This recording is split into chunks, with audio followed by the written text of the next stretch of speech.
Episode की starting में हमें दिखाया जाता है काफी सारी फ्लावर्स से बनी हुई एक्सेसरीज को। और वहां खड़ा होकर के एक लड़का उन्हें बेचने की कोशिश कर रहा था, लेकिन वो काफी धीमी आवाज में बोल रहा था, जिसकी वजह से किसी का भी ध्यान उस पे नहीं जाता। फिर वो सोचने लगता है कि उसका गोल था 100 पीसेस को बेचने का, लेकिन वो सिर्फ 4 ही बेच पाया है। शायद वो कल्चरल फेस्टिवल के अगले दिन ज्यादा पीसेस को बेच पाएगा। वो जैसे ही क्लासरूम के अंदर जाता है, वो देखता है कि वहाँ पे काफी खूबसूरत सी लड़की खड़ी हुई है। तभी वो लड़की कहने लगती है कि तुम यू हो ना, साइंस क्लब से। यू उसे देख करके काफी ज्यादा घबरा जाता है, लेकिन वो लड़की कहने लगती है कि तुम इस तरीके से अपने स्टॉल को छोड़ करके कहाँ चले गए थे। उसके न रहने की वजह से उसने उसके स्टॉल का ख्याल रखा और काफी सारे पीसेस को बेच भी दिया। यू फिर सोचने लगता है कि वो काफी ज्यादा इंट्रोवर्ट है, जिसकी वजह से वो मार्केटिंग ठीक से नहीं कर पा रहा और उसके पास अभी भी काफी सारे पीसेस बचे हुए हैं, जबकि इस खूबसूरत लड़की ने कितने सारे पीसेस को आसानी से बेच दिया। यू फिर उसे शुक्रिया कहता है, तो फिर वो लड़की पूछने लगती है कि आखिर उसे 100 पीसेस ही क्यों बेचने हैं। यू ये सुन करके कहता है कि वो उसे ये नहीं बता सकता, और वो मन में सोच रहा था कि अगर उसने इस लड़की को बताया कि आखिर वो ऐसा क्यों करना चाहता है, तो फिर वो उसके ऊपर हंसेगी। लेकिन वो लड़की हार नहीं मानती है और पूरी कोशिश करने लगती है कि यू उसे सारी चीजें बता दे। और उसकी खूबसूरती की वजह से यू को एक अलग सा ही प्रेशर महसूस हो रहा था। शायद यू को इसीलिए इस तरह की खूबसूरत लड़की नहीं पसंद है, क्योंकि यू उनके सामने बेसहारा हो जाता है। आगे वो बता देता है कि वो फ्लावर से एक्सेसरीज बनाने को अपना करियर बनाना चाहता है और ये टारगेट उसके पेरेंट्स ने उसे दिया है। ये सुनकर के वो लड़की हंसने लगती है और काफी सारे जूस को गिरा देती है। यू उसे देखता ही रहता है और सारा जूस उसके ऊपर चला जाता है।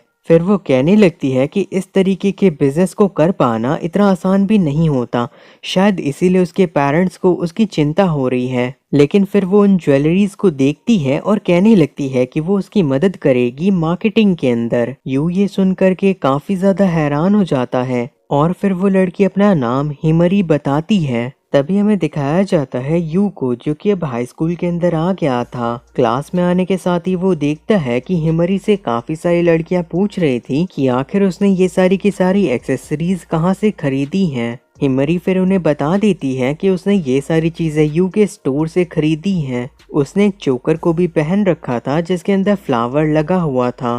आगे हमें स्कूल की केमिस्ट्री लैब को दिखाया जाता है, जहाँ पे यू ने काफी सारे फ्लावर्स को रखा हुआ था। यू फिर उन्हें बाहर निकालता है और उनकी फोटो लेने लगता है, जिसके बाद वो काफी सारे टूल्स को निकालता है और उनकी मदद से एक्सेसरीज को बनाने लगता है। और वो काफी ज्यादा खुश था कि उसे फ्लावर से जुड़े हुए काम करने का मौका मिला है। फिर वो उन फ्लावर्स के साथ ज्वेलरी को बनाने लगता है। वो एक सोल्डर का यूज करता है सारे के सारे जॉइंट्स को जोड़ने के लिए। लेकिन जैसे ही उसका काम खत्म होता है, वहाँ पे हिमरी आ जाती है काफी खुश होकर के। फिर वो यू को गले लगा लेती है और यू उससे कहने लगता है कि वो भी काम कर रहा है, तो वो उसे परेशान न करे। लेकिन हिमरी उसकी बातों को नहीं सुनती है, तो फिर वो दूसरी तरफ चला जाता है। हिमरी वहाँ पे भी आ जाती है और पूछने लगती है कि आखिर वो किस बारे में सोच रहा था। यू समझ जाता है कि वो कभी भी हिमरी से नहीं जीत सकता और वो उसे बता देता है कि वो उनके मिडिल स्कूल के दिनों के बारे में सोच रहा था, जहाँ पे कल्चरल फेस्टिवल में उसने उसकी मदद की थी। फिर वो कहने लगता है कि पहले हिमरी के बाल लंबे हुआ करते थे और वो खड़ा हो जाता है। हिमरी ये देख करके कहती है कि वो भी काफ़ी लंबा हो गया है और उसे नहीं छोड़ती है। आगे हमें उनके मिडिल स्कूल का सीन दिखाया जाता है, जहाँ पे यू कामयाब हो गया था 100 पीसेस को बेचने में। साथ ही साथ हिमरी ने भी यू के बनाए चोकर को पहना हुआ था। हिमरी बताती है कि उसने जब पहली बार इस चोकर को देखा था, तभी से उसे ये चाहिए था। उसने यू से पहले भी बात करने की कोशिश की थी, लेकिन यू ने उसे पूरी तरीके से इग्नोर कर दिया था।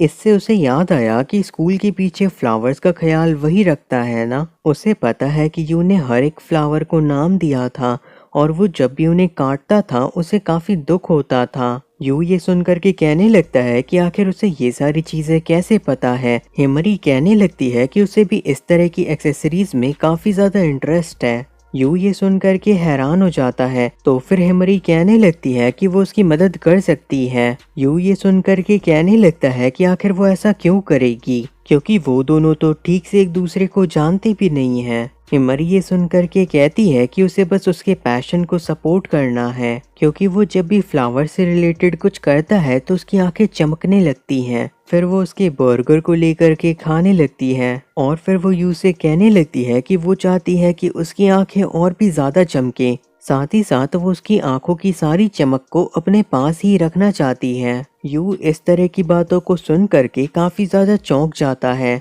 लेकिन तभी हिमरी कहने लगती है कि वो पूरी तरीके से मार्केटिंग को संभाल सकती है, वो बस एक्सेसरीज को बनाता रहे। फिर यू भी उसकी बात को मान लेता है और बर्गर के अंदर से एक बाइट को काट लेता है। हिमरी को तभी से लगने लगा था कि वो दोनों बेस्ट फ्रेंड फॉर एवर बनेंगे। आगे हमें एक रेस्टोरेंट को दिखाया जाता है जहाँ पे वो लोग सुशी को खा रहे थे। हिमरी तभी कहने लगती है कि उसका भाई आजकल उसे काफी ज्यादा परेशान करता है। ये सुनकर के यू कहता है कि हिबारी तो काफी ज्यादा ही अच्छे हैं। फिर हिमरी भी कहने लगती है कि उसके भाई को भी वो काफी ज्यादा ही पसंद है। यू ये सुन करके कहने लगता है कि नहीं, ऐसी कोई भी बात नहीं है। हिमरी तभी पूछती है यू से कि आखिर उसकी कोई गर्लफ्रेंड क्यों नहीं है। यू ये सुन करके कहता है क्योंकि वो मिडिल स्कूल से ही हमेशा उससे चिपकी रहती है। हिमरी तभी सोचने लगती है कि उसके काफी सारे बॉयफ्रेंड थे, लेकिन कोई भी सीरियस रिलेशनशिप नहीं था और सारे ब्रेकअप की वजह थी कि वो हमेशा ही यू के बारे में बातें करती रहती थी।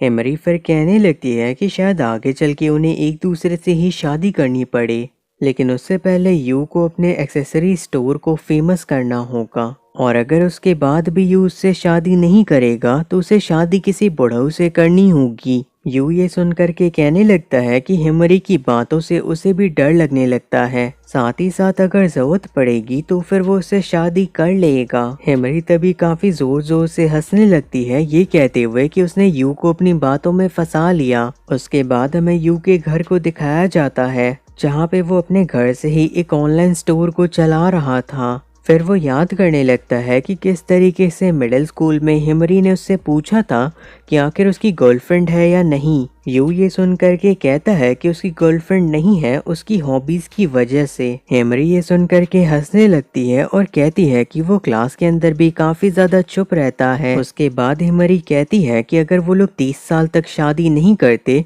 और उनका कोई गर्लफ्रेंड या बॉयफ्रेंड नहीं रहता तो फिर वो दोनों एक दूसरे से ही शादी कर लेंगे। यू को ये सारी बातें थोड़ी अजीब लग रही थी, लेकिन फिर भी वो हिमरी की बात को मान लेता है, जिसके बाद हिमरी दोबारा से उसके ऊपर चढ़ जाती है। आगे हमें दिखाया जाता है कि यू ने एक ऑर्डर को डिलीवर कर दिया था, लेकिन फिर वो लड़की कहने लगती है कि उसे आने से पहले कॉल कर लेना चाहिए था, क्योंकि वो स्टोर के अंदर कुछ काम कर रही थी। यू फिर उससे माफी मांगता है और कहता है कि उसे कैश में पेमेंट चाहिए होगी। तभी हमें हिमरी को दिखाया जाता है जो कि लैपटॉप पे काम कर रही थी। तभी वहाँ पे एक लड़का आता है और कहने लगता है कि यू बिल्कुल भी उसके काबिल नहीं है। हिमरी उससे कहती है कि वो अपने काम से काम रखे, और वो काफी ज्यादा गुस्सा थी क्योंकि किसी को भी यू की असली काबिलियत का पता ही नहीं है। लेकिन फिर वो सोचने लगती है कि क्या वो सच में से पॉसिबल यू की दोस्त है, क्योंकि ज्यादातर लोगों को लगता है कि वो दोनों डेट कर रहे हैं। लेकिन फिर वो सोचने लगती है कि अगर वो यू को पसंद करती तो फिर वो उसे तुरंत ही किस कर देती। उसके बाद हमें यू को दिखाया जाता है जो कि वेंडिंग मशीन से जूस को खरीदता है, और वो हिमरी के लिए भी तुरंत ही जूस को खरीदने लगता है। लेकिन तभी उसकी नजर एक दूसरी लड़की पे जाती है। उस लड़की को लगने लगता है कि यू उसे घूर रहा है, जिसके बाद वो भी वेंडिंग मशीन से अपने लिए जूस को खरीदने लगती है। यू फिर सोचने लगता है कि ये लड़की काफी ज्यादा खूबसूरत है, लेकिन असल में उसे इससे कोई भी फर्क नहीं पड़ता। वो असल में बस उसे देख करके इंस्पिरेशन ले रहा था अपनी नई एक्सेसरीज के लिए।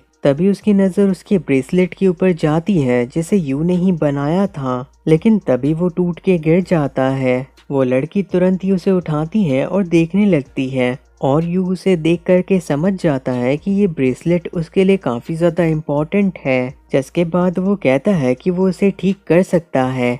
ये सुन करके वो लड़की उसकी ओर देखती है, लेकिन उसके चेहरे को देख करके लगता है कि यू ने कुछ गलत कह दिया है और वो वहाँ से डर करके भाग जाता है। भागते हुए वो सोच रहा था कि वो हिमरी को इसके बारे में पता नहीं लगने दे सकता, नहीं तो वो जिंदगी भर उसे चिढ़ाती रहेगी। वो लड़की वहाँ खड़े होकर के उसे भागते हुए और अपने टूटे हुए ब्रेसलेट को देखती है। फिर हमें अगले दिन का सीन दिखाया जाता है जहाँ पे यू को हिमरी का मैसेज आता है और उसे उस लड़की के बारे में पता चल गया था और वो काफी ज्यादा जोश में थी और अब यू उसे रोक भी नहीं सकता है। तभी हिमरी कहने लगती है कि क्या वो उसे ढूंढे, क्योंकि क्या पता ये किस्मत हो। फिर वो यू को भी इस चीज के लिए मोटिवेट करने लगती है। यू ये देख करके कहता है कि नहीं, इसकी कोई भी जरूरत नहीं है, लेकिन तभी वहाँ पे टीचर आ जाते हैं और उसे शांत रहने के लिए कहते हैं। जिसके बाद हमें दिखाया जाता है यू को, जो कि थोड़ा सा परेशान था। हिमरी तभी कहने लगती है कि उसे खुश होना चाहिए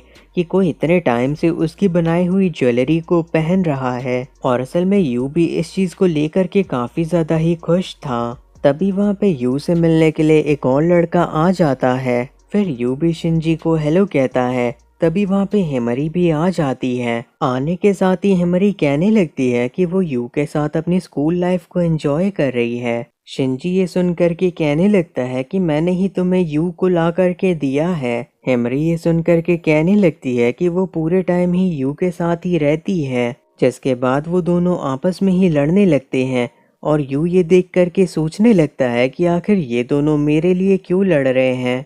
आगे वो उन दोनों से पूछने लगता है कि वो तो मिडिल स्कूल में एक दूसरे को डेट कर रहे थे ना, तो आखिर वो एक दूसरे को इतना ज़्यादा हेट क्यों करते हैं। हिमरी ये सुन करके कहने लगती है कि वो उसे हेट नहीं करती है।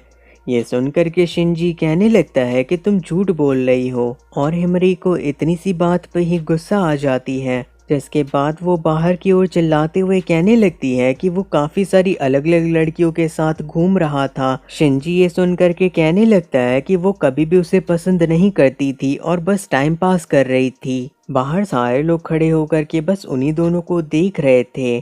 तभी शिनजी को कुछ याद आता है और वो कहने लगता है यू से कि कल वो एक लड़की से मिला था ना। यू इस बारे में भूल ही गया था, लेकिन फिर उसे वो लड़की याद आ जाती है। शिनजी तभी कहने लगता है कि असल में उस लड़की को मदद चाहिए, और फिर वो रिन से बाहर आने के लिए कहता है। जिसके बाद रिन बाहर आ जाती है और उसे देखने के साथ ही हिमरी पहचान जाती है। फिर हमें लंच ब्रेक को दिखाया जाता है जहाँ पे यू कहता है कि ये दुनिया सच में काफी ज्यादा छोटी है, क्योंकि रिन और हिमरी एक दूसरे के बचपन के दोस्त हैं। इसके अलावा हिमरी के बड़े भाई हिबरी और रिन की बड़ी बहन एक दूसरे को जानते हैं, और मिडिल स्कूल में जिसकी वजह से यू सारे के सारे एक्सेसरीज को बेच पाया था, वो असल में रिन की ही बड़ी बहन थी, और ज़रूर उन्होंने ही कल्चरल फेस्टिवल के अंदर उस ब्रेसलेट को खरीदा होगा। इसका मतलब है कि रिन को वो ब्रेसलेट उसकी बड़ी बहन से मिला है। उसके बाद वो सभी आ जाते हैं केमिस्ट्री लैब के अंदर, जहाँ पर रिन अपना ब्रेसलेट दिखाती है यू को। यू फिर कहने लगता है कि उसे कुछ पार्ट्स को रिप्लेस करना होगा, लेकिन ये सुनते ही रिन काफ़ी ज़्यादा भड़क जाती है। फिर वो यू से दोबारा से पूछने लगती है कि वो इसे ठीक कर सकता है ना। ये सारी चीजें देख करके हिमरी कहने लगती है कि यू काफी ज्यादा ही डरपोक है, और अभी रिन का चेहरा काफी ज्यादा डरावना लग रहा है। जिसके बाद वो उसे शीशा दिखाती है।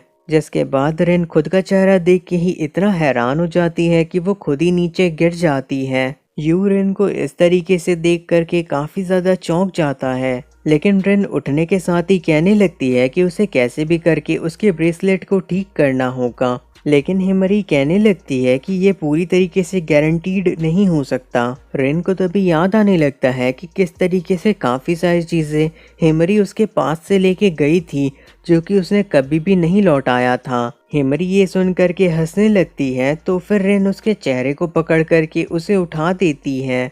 जिसके बाद हिमरी उससे माफ़ी मांगने लगती है, लेकिन तभी रिन को याद आ जाता है कि पीटी क्लास में उसने उसके साथ क्या किया था। यू इस तरीके से रिन को देख करके काफ़ी ज़्यादा ही हैरान था। हिमरी वहाँ से खुद को आज़ाद करने की कोशिश करती है, लेकिन इसका कोई भी फ़ायदा नहीं होता। तो फिर वो अपनी आखिरी चाल चलती है, और उसे पता था कि ये काम करेगा, क्योंकि उसने पहले भी ऐसा किया हुआ था। रिन तभी हिमरी को इधर से उधर लहराने लगती है, और यू ने रोकने की कोशिश करता है। उसके बाद हमें दिखाया जाता है कि रिन के हाथों का निशान हिमरी के चेहरे के ऊपर छप गया है। साथ ही साथ उसके गले में एक बोर्ड लगा हुआ था कि आखिर उसने क्या गलती की है। यू भी फिर अपने काम को शुरू कर देता है और उसकी आंखें चमक रही थी और वो पूरी तरीके से ही फोकस था। हेमरी बताती है कि यू जब भी काम करता है तो वो इसी तरीके से हो जाता है और वो काम खत्म न होने तक किसी को जवाब तक नहीं देता। जिसके बाद यू ब्रेसलेट को ठीक कर देता है, लेकिन हेमरी और रेन उसे देख करके हंस रहे थे। ये देख करके यू सोचने लगता है कि आखिर हुआ क्या है, लेकिन तभी वो देखता है कि उन्होंने उसके बालों के ऊपर काफी सारे रिबन्स लगा दिए हैं। यू फिर उनसे कहने लगता है उन्हें हटाने के लिए, लेकिन वो लोग बस उसके ऊपर हंस रहे थे। रेन फिर अपने ब्रेसलेट को दोबारा से पहन लेती है और वो इस चीज से काफी ज्यादा खुश रहती है, जिसे देख करके हेमरी और यू भी काफी खुश हो जाते हैं। उसके बाद हमें दिखाया जाता है कि वो लोग घर जा रहे थे और मौसम खराब था। यू का घर दूसरी डायरेक्शन में था, तो फिर वो वहां से जाने लगता है। रेन फिर हेमरी से पूछती है कि क्या यू की कोई गर्लफ्रेंड है। ये सुनकर के हेमरी कहने लगती है कि क्या वो यू को पसंद करती है, तो फिर रेन कहती है कि ऐसा नहीं है।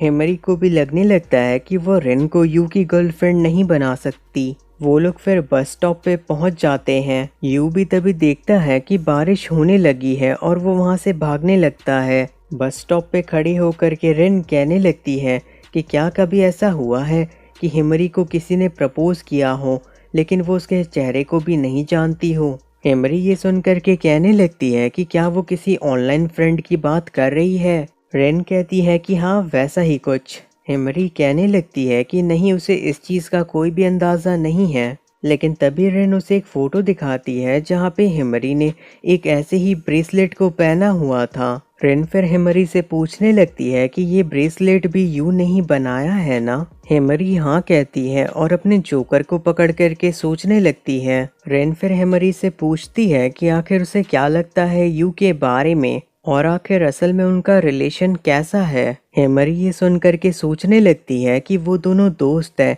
और वो दोनों हमेशा ही साथ रहेंगे, कम से कम तब तक जब तक यू एक्सेसरीज को बनाना बंद नहीं करता।